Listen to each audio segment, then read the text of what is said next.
वही हुमायूं कबीर जो बंगाल में बाबरी मस्जिद का रेप्लिका, बाबरी मस्जिद बनवा रहे हैं, उसका जब पत्थर रखा गया तो हजारों लोगों की भीड़ इकट्ठा हुई और वहां पर मुसलमानों के हीरो बनने की कोशिश कर रहे हैं।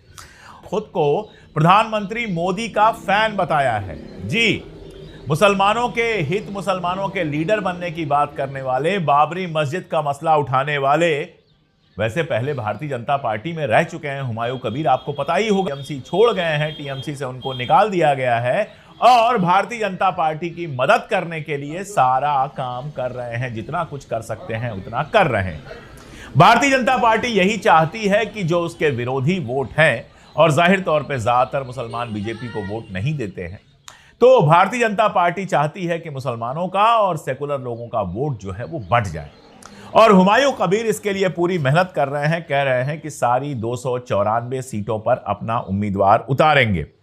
तो उनका एक इंटरव्यू आया एनडीटीवी पर, उस इंटरव्यू में वो कह रहे हैं कि मैं पीएम मोदी का बहुत बड़ा फैन हूं, उनकी फिटनेस, योगा और उनका जो नेतृत्व है वो बहुत शानदार है। यही नहीं, वो कह रहे हैं कि मोदी इस उम्र में जितना काम करते हैं वो मुझे दिन में मोदी मेरे फेवरेट हैं। तो जिनके मोदी फेवरेट हैं वो किसके लिए काम कर रहे हैं ये बताने की जरूरत नहीं है।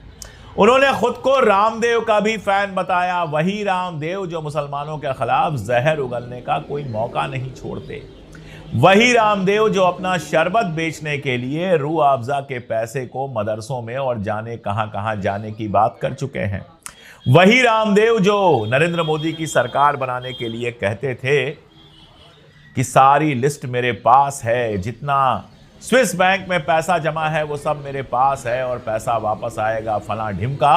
और जब मोदी जी की सरकार बन गई तो पैसा वैसा भूल गए। अभी हाल में किसी चैनल के प्रोग्राम में गए थे, कुश्ती लड़ने लगे, जो एंकर था उससे कुश्ती लड़ने लगे।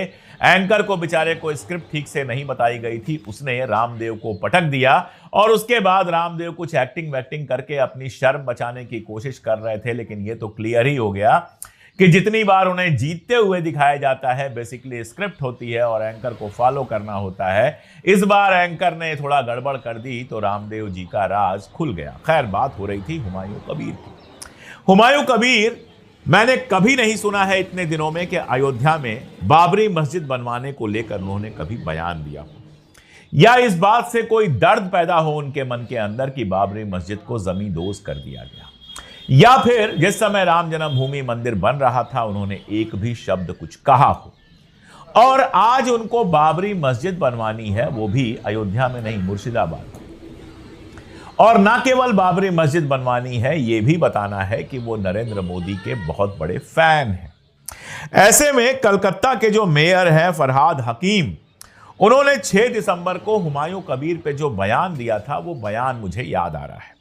उन्होंने कहा था कि भारतीय जनता पार्टी लोगों के बीच में कम्युनल डिवाइड, धार्मिक विभाजन यानी कि पोलराइजेशन करने की कोशिश कर रही है और उसमें उन्हें कुछ ऐसे लोगों का साथ मिल रहा है जिन्हें गद्दार के रूप में जाना जाता है, जैसे मीर जाफर था। आपको पता है कि मीर जाफर की गद्दारी की वजह से ही अंग्रेज जो हैं वो बंगाल पर कब्जा जमा पाए थे।